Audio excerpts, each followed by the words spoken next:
Good afternoon and welcome to the 12th Annual McKusick Lecture. I'm Jeff Sanders, the president at Maine Medical Center, and it's my distinct honor to welcome you here today and to welcome the 2024 medical school class here at the Maine Track program. I want to highlight an important component of our program. More than 12 years ago, 15 years ago, when we designed this program with Tufts, one of the key goals was to identify financial support for our students from Maine, to lower their tuition costs to approximate what it would look like for an in-state medical school education. And I couldn't be more pleased on behalf of Maine Medical Center and our board, the support that we received from our community. You'll see in the slides that scroll across the screen, the number of individuals, the number of institutions, the number of foundations, the faculty who have supported this program in an incredible way. The state of Maine, their support has been incredibly important to us. To date, we provided $21 million in scholarship support to students in this program. Every year, 20 students receive a total of $2 million of scholarship support that make this program possible. So it's important to acknowledge those who have supported this program to date and will continue to support this program to make the tuition costs affordable for residents of Maine. It's now my honor to introduce a former colleague and a dear friend, Dr. Peter Bates, who's the Dean ad interim at Tufts University, the School of Medicine. Before I turn over to Peter, I want to acknowledge Peter as one of the primary architects of this program starting 15 years ago. And it's through Peter's leadership and many others that we're here today. So it's my honor to introduce Dr. Peter Bates.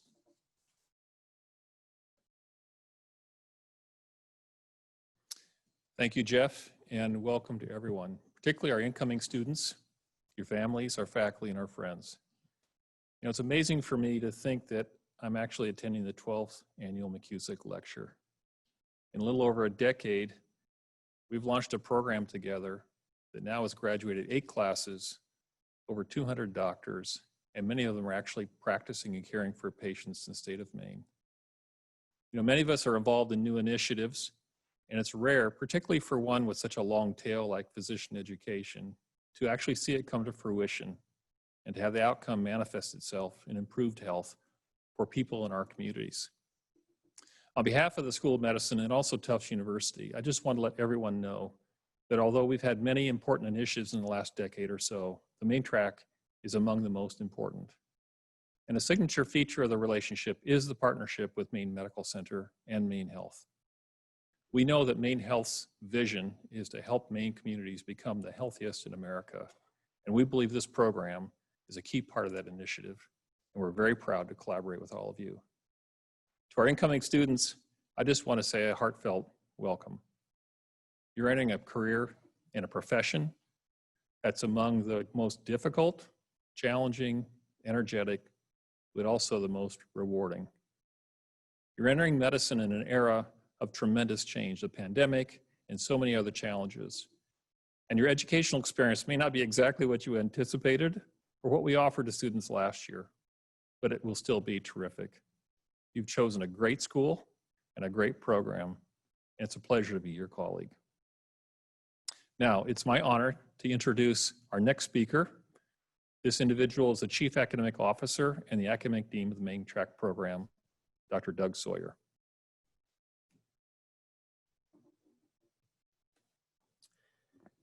Thank you, Peter, and thank you, Jeff, and welcome students, class of 2024. It's a great day to have you here and honor you with this lecture. I want to start by just reviewing some of our history. As Peter mentioned, over a decade ago, we started this program with Tufts, and we've now graduated a number of students. And shown on this map are the locations of where you and your other 3 active classes in the Tufts Maine Track came from. And you can see represents Maine well, and the program has been very popular and successful. Where your colleagues, former colleagues and classmates are practicing is shown here. The first class graduated in 2013, and you represent a number of our counties in Maine, and hopefully a growing number as more graduates complete their postgraduate training and return to practice in Maine. I want to give a special thanks to our educational partners. It takes a village, so to speak, and people say that Maine is one big village, to educate Maine Track students. And those partners are out across the state at these locations and are helping us, and in spite of the global pandemic, have been able to make this educational experiences work for our clinical students. I also want to acknowledge that the Maine Track students have been extraordinarily talented and represented in the Tufts Alpha Mega Alpha, as well as the number of awards that have been received by our students in the past class of 2020 that just graduated. Our faculty are equally lauded by the students, and the faculty awards and citations are shown here. And of course, we can't learn the practice of medicine without our patients, and we celebrate our patients every day, but in particular, we celebrate them with the Patients as Teachers Day in the spring. This past spring, we weren't able to have it in person, so it was done in a different way, as you might guess. So, as Peter mentioned, this is the 12th annual McKusick Lecture, and we're very pleased to name this in honor of Dr. Victor McKusick, who is a Maine native. Did I say Maine native or Maine native? I may have misspoken there, but you got what I meant. And he moved down to Baltimore, where he held a very successful career developing the field of molecular genetics. And we're honored to have two of his family members here, his son Victor, his wife Lori, participating in today's program. McKusick family, we appreciate your support. So today, we're honored to have Tony Monaco be our McKusick Lecturer. There's two reasons why this is such an honor. One is that Tony obviously represents Tufts well, being our president. But the second is he has been an expert in molecular genetics throughout his career, making major contributions to our understanding of the molecular basis of disease. He has some new ideas that he's been willing to bring to us and share with us today. And we're very excited to have you with us, Tony.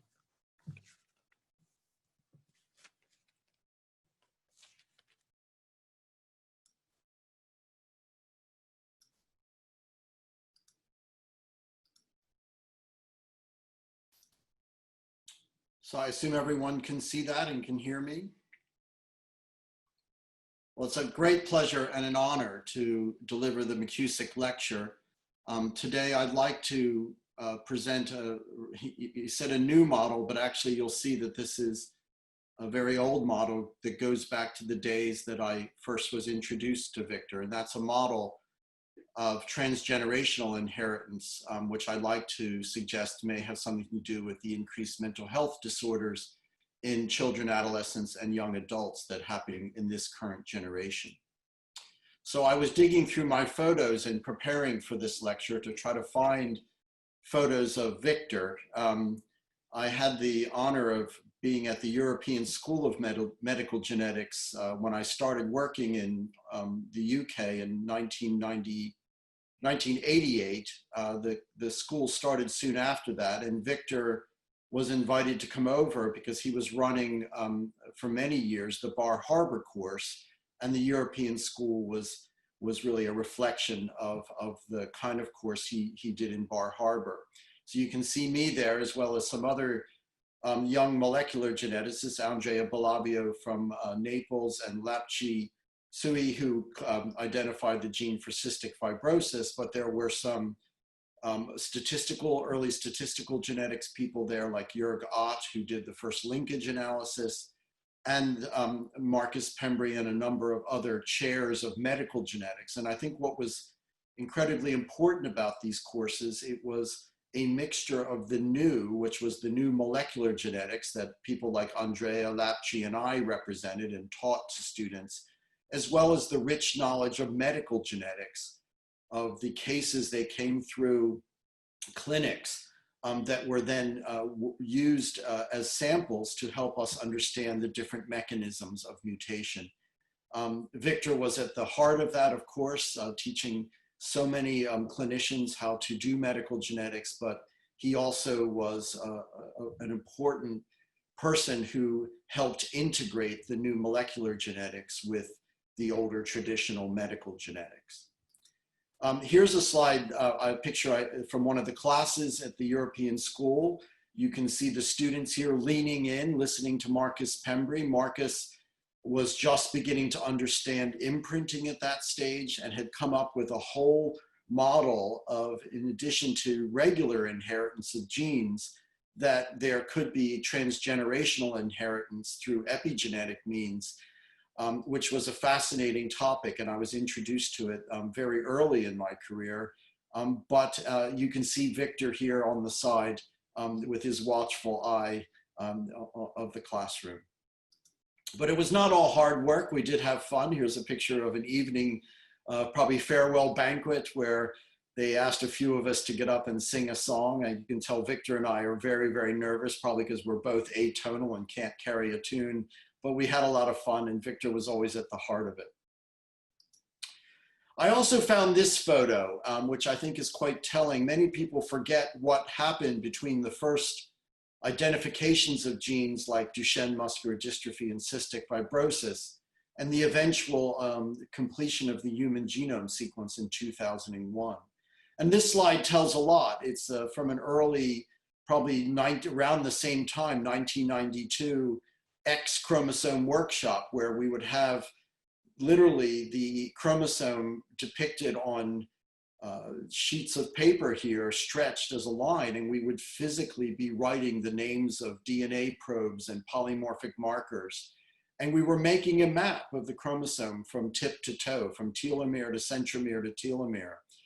And I worked very closely with three people in this, myself, Andrea Balabio, and Gertjan van Omen here, who is with his back to us. But we were really responsible for making sure that all the markers were in the right order. And we published this map of the X chromosome in 1994 as a major science article. And it was really done, as you can see, I'm carrying a notebook and a pen. It was done on pieces of paper and graph paper. And we ran around to posters to find out what people were presenting and then adding the markers. And one of the big features here was the addition of yeast artificial chromosomes, which had large inserts and therefore gave us a handle on the mapping for the first time. A bit of history here, but I think an important history that people forget, that it didn't just jump from identifying the first genes to completing the genome sequence. We were very successful in those early days at identifying genes for inherited disorders, particularly monogenic. Myself and Andrea, between us, I think, identified almost 30 genes for inherited disorders. But in the mid-1990s, we decided to turn our attention to the genetics of complex disorders, thinking we could use the fruits of the Genome Project to try to understand the more complex common disorders that were probably due to the inheritance of multiple genes and environmental effects. Well, people have been at that now since 1995, and this is really a result from human neuropsychiatric disorders taken from a study in 2014, which shows the problem with our approach. And that is that although disorders like autism, attention deficit hyperactivity disorder, bipolar depression, and schizophrenia all have very high heritability estimates, that is, the genetic influence in these disorders is considered very strong compared to environmental variants. When you actually measure the genetic variants in large studies, plus any copy number variants and rare mutations, they do not add up in the end to explain all of the heritability. In general, it's somewhere around 35 to 50% of the heritability is in measured genetic effects, leaving what people call the missing heritability, the remaining heritability, which for most of these disorders is in the 60% range. So quite a significant paradox or problem, and I'd like to attend to that in this lecture. At the same time that we were finding that our genetic studies were not explaining the high heritability estimates, we were also seeing, since the late 1990s, an increase in mental health disorders, which has recently been labeled a mental health crisis. At Tufts, we've been seeing this for over 15 years. Now that we look back, there's been about a 1% per year increase in access and usage of our mental health clinical resources, and this is seen across colleges and universities nationwide. By and large, most of the diagnoses are around anxiety and depression, but there's increases across the board in many different disorders, including eating disorders, sleep disorders, and many educational accommodations that are needed accompanying these mental health disorders. We've also seen a growth in very acute cases with distress presentation requiring transport to the emergency room or immediate evaluation. And we've also seen an increase in suicide, suicidal ideation, and attempts in self-harming behavior. Currently, or before this current year, about 25 to 30% of all of our undergraduates were using our mental health counseling services in a year. And an additional 6% were seeing outside counselors. And this led us to do a mental health task force with a series of recommendations. However, I was particularly disturbed by this and the missing heritability to try to think about what was really going on. What are some of the contributing factors that could be evaluated in the current generation that could increase mental health disorders? It could be due to adverse childhood experiences or trauma, identity discrimination, financial burden. A lot of emphasis has been placed on the new media, the social media, and too much time spent on screens, although population level studies of that item have shown very little evidence that it contributes except at the extremes to mental health disorders. Substance abuse and misuse are also to be considered, stress. And of course, any of these environmental factors could interact with individual genetic susceptibility to increase rates of these disorders. So I had to ask myself the question, when did these rises start? Because I remember when we did the first genome-wide screens for autism and attention deficit hyperactivity disorder in the late 1990s, the audiences many times were focused on asking questions on why the rates were going up in these disorders. When I looked back, it's fairly clear that rates across many childhood and adolescent onset mental health disorders were fairly stable through the 1970s to 1990s. But they all started to increase around the same time, from levels of 5 to 6% up to now levels in the teens, and autism starting out at a much lower percentage, ending up 3 to 4 times higher. Anxiety is the same. It's harder to chart anxiety because of the many changes in diagnostic descriptions, but in general, it follows the same trend. So I had to ask, what are the reasons you could have an increased prevalence? As we know, there is decreased stigma and more self-reporting over time. Clinicians are more aware and there's better support networks. There are better treatments, particularly for depression, ADHD, and other disorders, which might drive more people to seek access for clinical services. And the barriers are lower to access them. However, it could also be due to a true increase at some level in incidence and prevalence, and many people have tried to distinguish all these factors. But the thing that really sticks with me is the increased suicide and acute distress presentation, because except if treatment is having a correlation, those items really should not be influenced by many of the things that we currently think about in terms of why people are accessing services more, and may indicate that there is a true underlying increase in prevalence. That said, if there is an increase in prevalence, it's very hard to argue that this could be due to genetic variance changes in the population, because not enough time has passed over 1 or 2 generations for the genetic variance to change dramatically. So over the time frame of generations, the only factors that can change are environmental, and we know that they can interact with genes and genetic variants with gene environment interactions and covariances, and they can influence the familial clustering of disorders and the resemblance of phenotypes that we see in the population. Waddington was one of the first to describe epigenetics. Here's a nice picture of him. He drew out this, he focused mostly on developmental pathways, but he was very prescient in the way he viewed genetic networks. Think about the developmental pathway of an organism being pulled by networks of genetic variants But at the same time, environmental variants working up the other side, and the two meet and pool and massage the developmental outcomes based on the strength of their interactions and what they're doing inside the organism. There are several ways to look at epigenetic models in model organisms and humans. I will break it into three categories. You could have maternal effects. There could be direct environmental effects on the fetus. You could have gene-environment interactions and covariances. Even a lot of interest lately in what's called genetic nurturing, that not only the alleles that are transmitted to the fetus, but the non-transmitted alleles that the mother carries can still influence the environment that the child develops both in utero and in early development. And there's evidence that toxicants, maternal smoking, malnutrition, and premature birth can have an effect.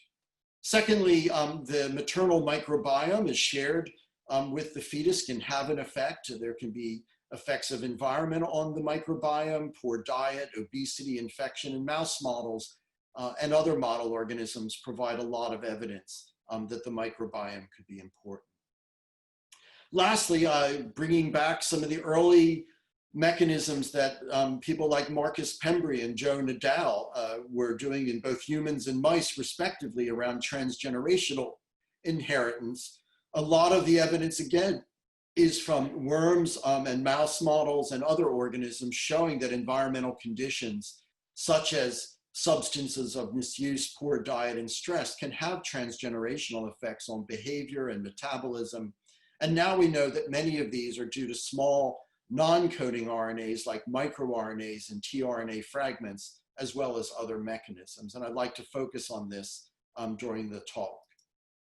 What are the environmental factors we should consider? We know that substance use and misuse, and there's a long list of all the substances one wants to consider, poor diet, obesity, and trauma are all environmental factors that can have very strong effects, not only on morbidity, but also mortality. And for the first time in the United States, we were seeing mortality getting worse because of the effect of suicide, of substance overdose, as well as the effect of poor diet and obesity on cardiovascular disease and other metabolic effects. So we know that substance use and misuse can have strong genetic effects, but they're pleiotropic. There's not a gene for cocaine and a gene for nicotine. The genes and their variants which influence substance use and misuse seem to be working across the entire group. So I then asked the question, when did these environmental factors perhaps start to rise? And this is the same chart showing the rise in autism, ADHD, and depression in youth. And you can see that obesity, this is contiguous data, also was rising, but clearly almost a generation before, beginning in the late 1970s, there was a rise from 5% of children being obese to now close to 20%, and it seems to not have peaked yet. In addition, there is evidence that substance use in the 1970s and 80s was much higher than it is today, particularly nicotine smoking, marijuana, and also the very high use of stimulants such as amphetamine and cocaine, here with 10 to 20% of high school students using during that period. So there's time for both substances of misuse and poor diet and obesity to have a transgenerational effect. This slide is a busy slide, but I really want to focus on the time scale effects of all those environmental factors, whether it's poor diet, substances of misuse, or stress. Many of them have effects on the dopamine system in the striatum. On the microsecond and the seconds to hours, they can affect gene expression. But we also know they can work over weeks to months and even years and generations through epigenetic modifications, which include effects of acetylation or methylation on DNA compaction and the way it's expressed. But the newest player in this, whole mechanism is the small non-coding RNAs and microRNAs and tRNA fragments, which are now known to be transmitted from one generation to the next and are really a focus of a lot of attention.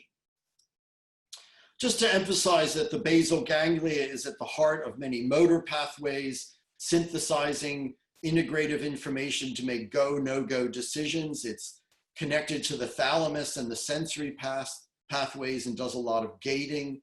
It's also the heart of the reward pathways where all substances of misuse, high glycemic index foods are acting through the reward system to the cortex and the limbic system, particularly the nucleus accumbens. And there's also evidence that all of the substances of abuse and high glycemic index foods can release microRNAs from these reward pathways, which can travel to gametes and influence the next generation.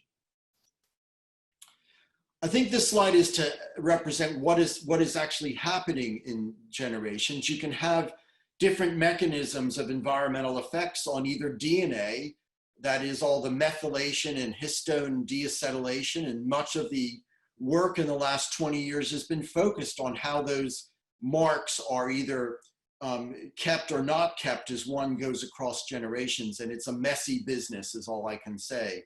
The non-coding RNAs are a much cleaner avenue to study because they're not encumbered by all these worries about something being erased through the gametes and re-emerging in the next generation.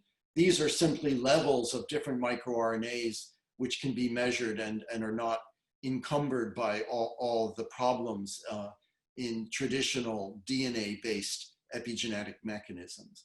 This slide just shows that you have to consider very carefully where the insult happens and what the effect is on the next generation and the generation after that. And this is important when you're reviewing this type of data.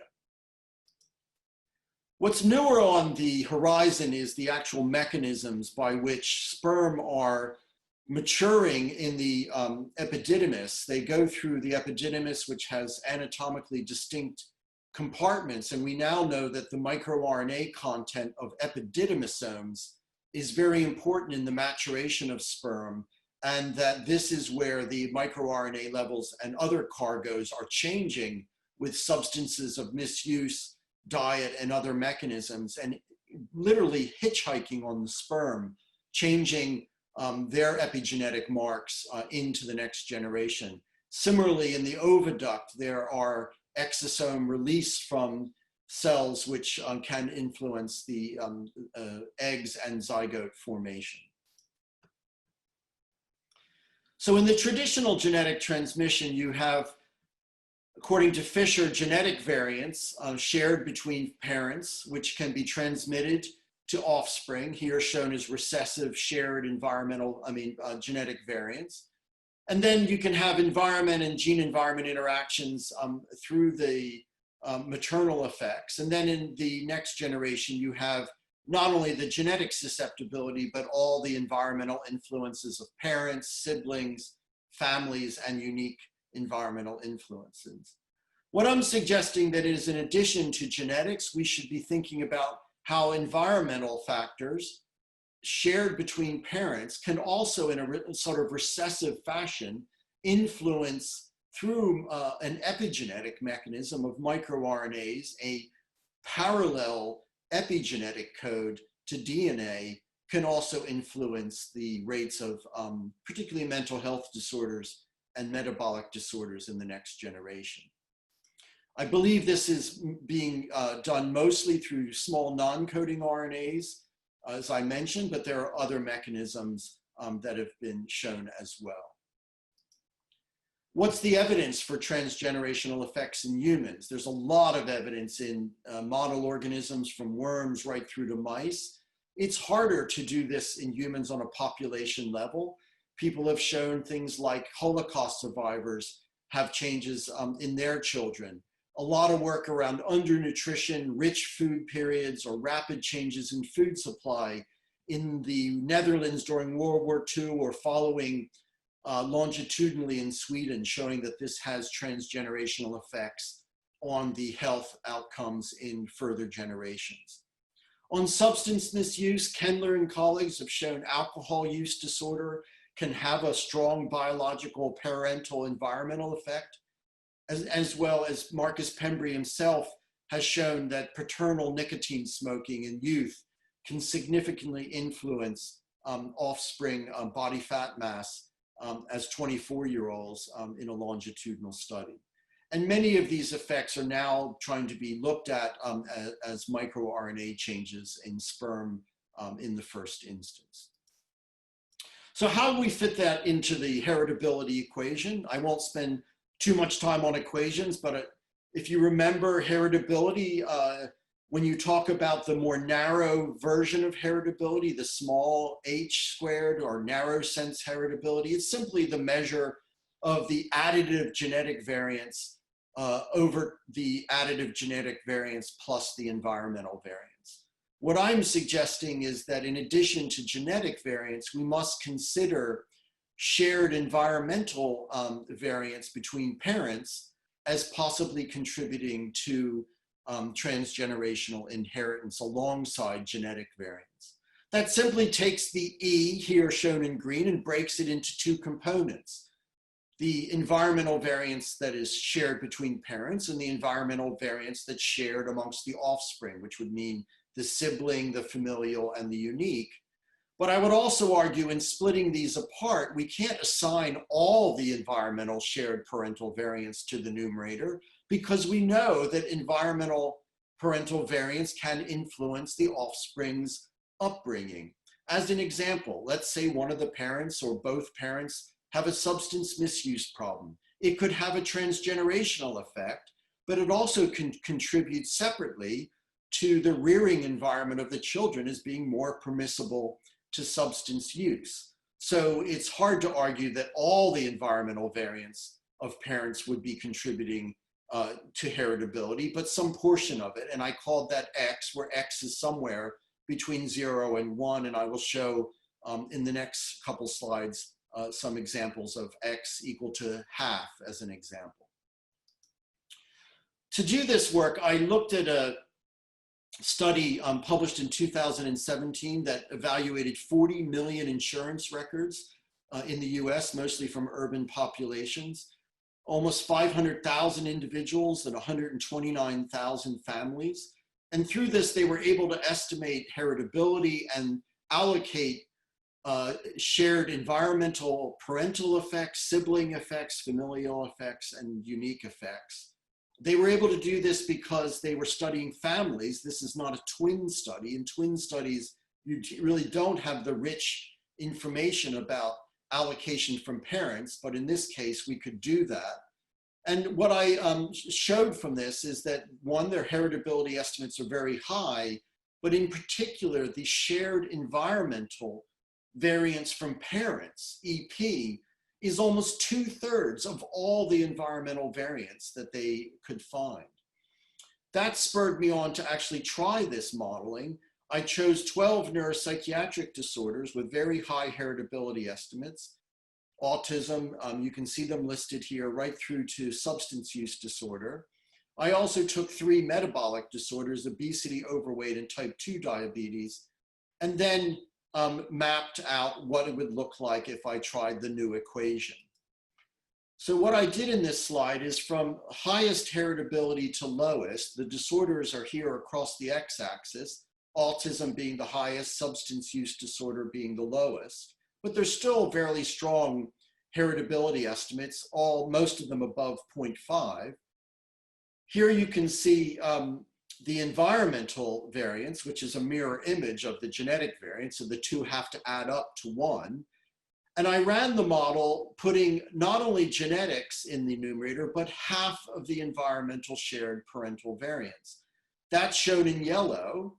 It predicts a genetic variance that's in the range that I showed you in that table in the beginning, and I can show that in a second.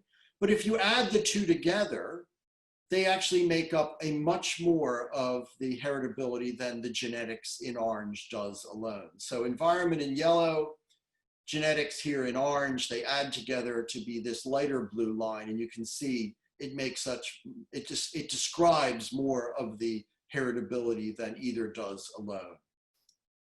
So going back to my table, these are the 5 disorders. There's their heritability estimates. This is what we can measure in genetics, making up only about 35 to 40% of the variance. but we know that 60% is still outstanding. When I add in 50% of environmental variance effects in the numerator and calculate a new genetic effect, it now can answer about 65 to 77% of the variance. Autism is an outlier here and doesn't really fit the model, but for these disorders, it fits quite nicely and leaves only about 25 to 35% of the heritability still unexplained. So this slide just kind of sums it all up.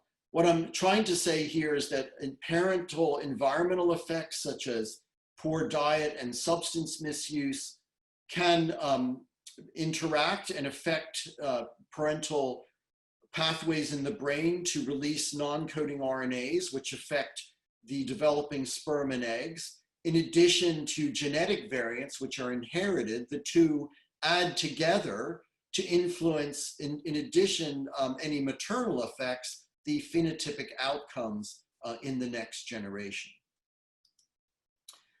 This is a piece of art in Gifford House, which I looked at about 6 months ago after doing this work, and I was surprised to see that Juan Moreau obviously understands both models very well, because he clearly has the genetic variants here in orange with a touch of environmental interactions, but he put in a clear transgenerational inheritance. He has sperm, eggs, and also plenty of exosomes full of microRNAs in his depiction. So he clearly got it. And I think sometimes art does reflect on scientific advances. What can we do to explore this? I think we need to understand the mechanisms by which the parental environmental influence on gametes is occurring, and what is the complexity of this code. We know that there's only about 500 microRNAs in the human genome. Not all of them are probably influencing the next generation, and it will be interesting to understand which subset and how they're related.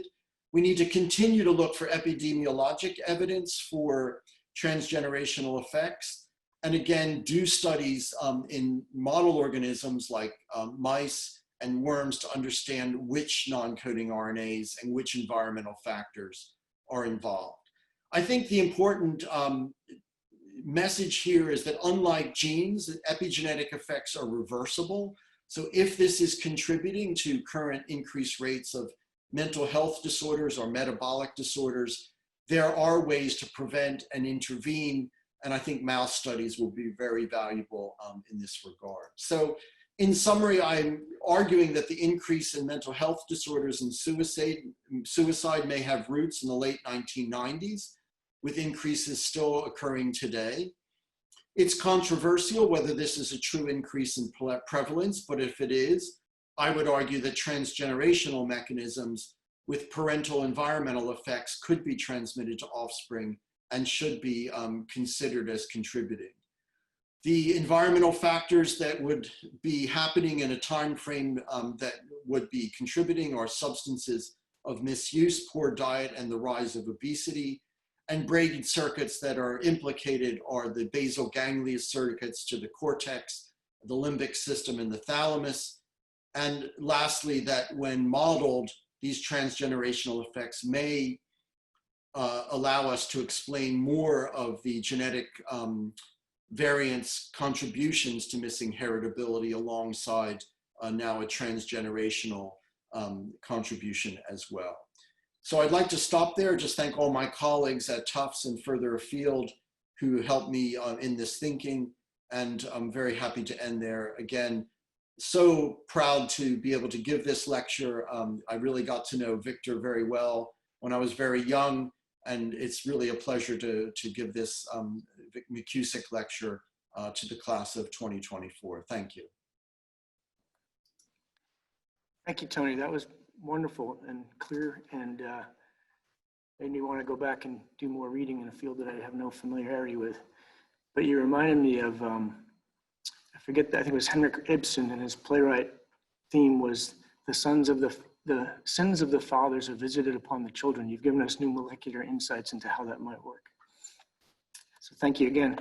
We do have some questions coming in, and I'll read them to you and let you figure out how you want to go. Here's one from Bob Bangu, who's our VP of Education up here at the Maine, in Maine.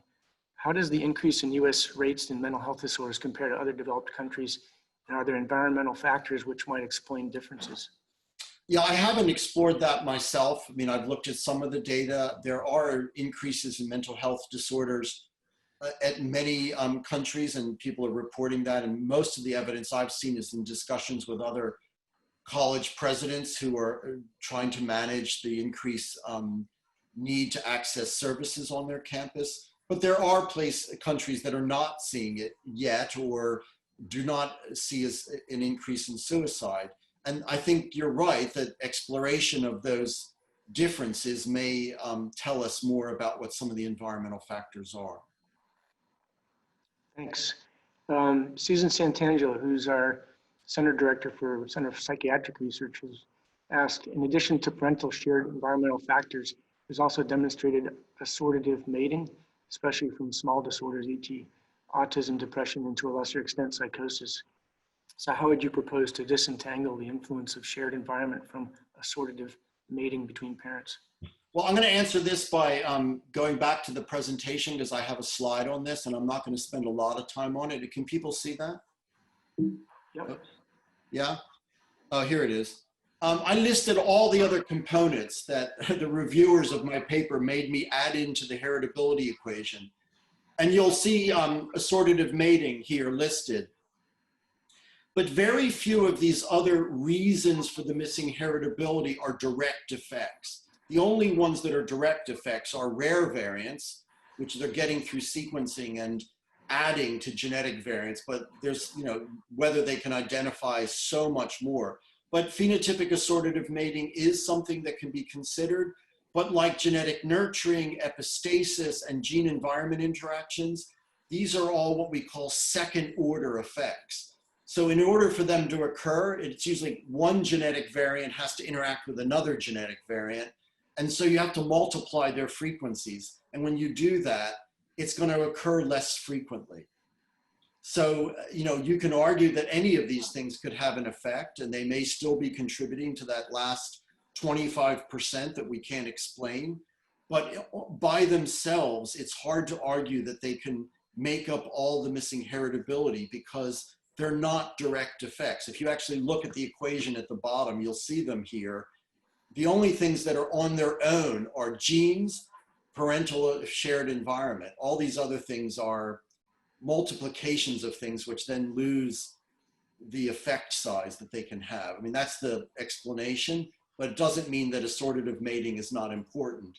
And it is in autism, but when you look at it, it doesn't affect heritability at equilibrium. It might affect heritability or familial clustering for one generation, but not over several generations. Thanks. You may actually want this slide for the next question from Joe Nadeau, one of our local investigators who's a geneticist. Environmental factors clearly impact the epigenetic code, but during a lifetime, individuals are exposed to diverse environmental exposures. How is diversity integrated into the epigenetic code? Do some factors dominate, and do some developmental periods confer greater vulnerability? I think that's a great question. And just for people who, sorry, I just didn't mean to do that, who don't know Joe Nadeau, Joe is one of the fathers of transgenerational inheritance. And I think it was at one of these courses that I met Joe, and he presented on mouse evidence for transgenerational, and it completely perplexed everyone in the audience. And I remember going up to Joe afterwards and saying, Joe, why is no one listening to you? And he said, well, because these are rare events and we don't have evidence. Plus everyone wanted to focus on the genome because that's where the sequencing was going to happen. And I think Joe was right that these effects are real. And all those questions that you raised there are questions we need to answer. How is this stuff integrated over time? The brain is able to develop long-term sensitization and habituation to drugs of abuse and misuse, and to diet and things like that. So the brain mechanisms may be the way it's integrated over time in how it delivers an epigenetic mark, similar to how people react when they take substances of misuse with tolerance and sensitization effects. So that's one way that it could be explored, but it's a wide open field, to be honest. Thanks. We have one more question from Bob Bingu, who writes, how much should epigenetic effects be driving the public health agenda, in brackets, in a non-COVID world? Well, I think the idea here is about prevention. As I mentioned at the end, that these are things you can prevent and intervene. So if we get a better handle on which environmental factors actually can increase microRNA content in sperm, well, we need to focus on those in preventative measures. And now we have more leverage to increase the public health communication and messaging around this, because as you said, it's not just you taking something and affecting your own personal health. You could actually be influencing the health outcomes of your children. And I think that's going to wake a lot of people up to why they need to consider stopping or dampening down their environmental influences that could be detrimental. Well, that's a great message for our class of 2024.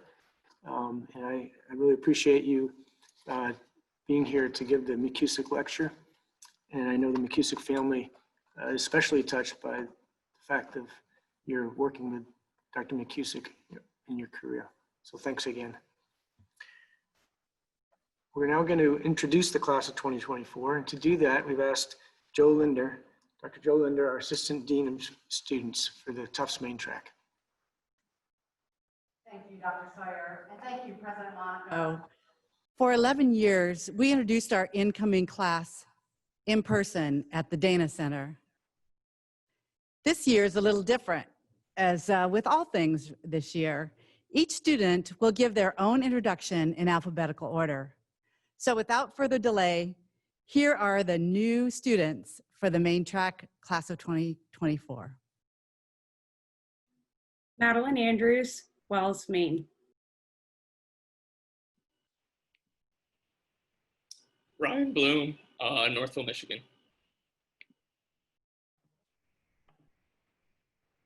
Bailey Carter, Fairfield, Maine.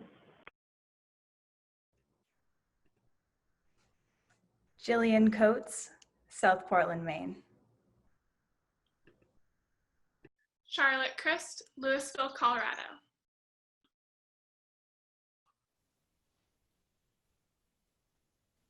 Mason Crocker, Gorham, Maine. Brendan Sear, Caribou, Maine. Zach DuPerry, Portland, Maine.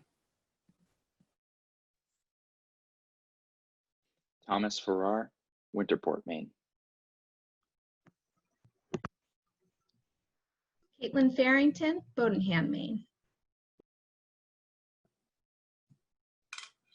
Tristan Fong, Hope, Maine. Emma Freeman, Scarborough, Maine. Logan Gerchman, Denmark, Maine. Emily Glenevich, Belgrade, Maine. Thomas Lajoie, Van Buren, Maine. Darren Lapointe, South Berwick, Maine. William Levesque, Rentham, Massachusetts. Ranjana Lingutla, Pittsfield, Massachusetts. Mackenzie McRae, Melrose, Massachusetts. Melanie Mate, Ogunquit, Maine.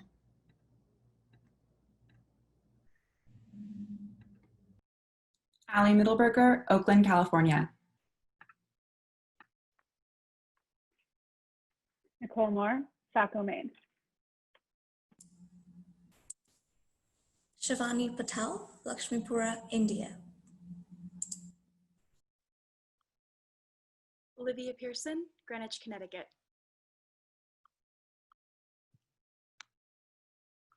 Haley Perkins, Gorham, Maine. Susanna Phillips, Wellesley, Massachusetts.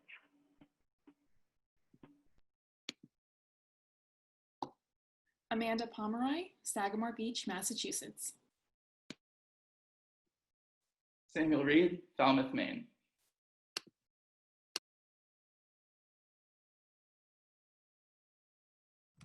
Hannah Slattery, Guilford, New Hampshire. Lucy Soul, Freeport, Maine. Meredith Stanhope, Falmouth, Maine. Benjamin Stone, Portland, Maine. Lauren Tierney, Hull, Massachusetts. Charu Tiwari, Falmouth, Maine. Bailey Urbach, Hudson, New Hampshire. Abigail Ward, Buxton, Maine. Rain Witten, Waterboro, Maine.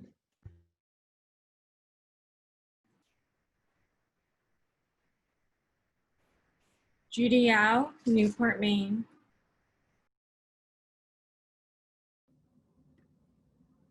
Christian Zorna, Windham, Maine. Congratulations and welcome, Maine Track Class of 2024. And now I would like to introduce Dr. Sawyer again, ask him to come to the podium to give us some closing remarks. Well, congratulations, class of 2024. We're so excited that you're here with us to start your journey to becoming physicians. We look forward to working with each and every one of you throughout the next years of your education. Thank you all for joining us today for this McKusick Lecture, and this concludes our program.